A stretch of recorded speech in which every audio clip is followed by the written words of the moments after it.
যেটা আমি স্বপ্ন দেখেছিলাম সেটা আমি সাকসেস করেছি। যাত্রাটা আমার কাছে খুবই খুবই খুবই কষ্টদায়ক ছিল। বাচ্চা জন্ম দেওয়ার পরে মার যেমন একটা প্রথম হাসি থাকে, আজকে সেই হাসিটা আমার আসতেছে ভিতর থেকে।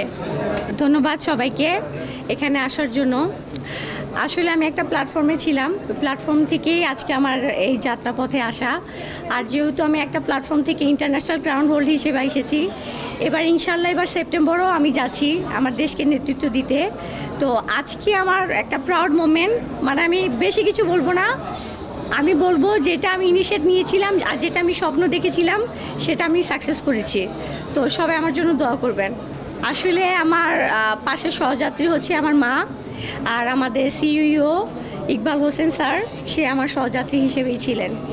যাত্রাটা আমার কাছে খুবই খুবই খুবই কষ্টদায়ক ছিল, যেহেতু আমি এই প্ল্যাটফর্মে নতুন। তো অনেক কিছু বাধা বিপত্তি পেরিয়ে আজকে আমি এখানে এসেছি। আমার অনুভূতি মানে বলে বোঝানো যাবে না।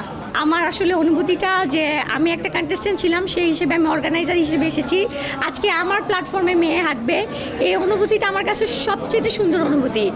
বাচ্চা জন্ম দেওয়ার পরে মার যেমন একটা প্রথম হাসি থাকে, আজকে সেই হাসিটা আমার আসতেছে ভিতর থেকে। দেশে দেশে সবার সাথে দ্য নিউজ।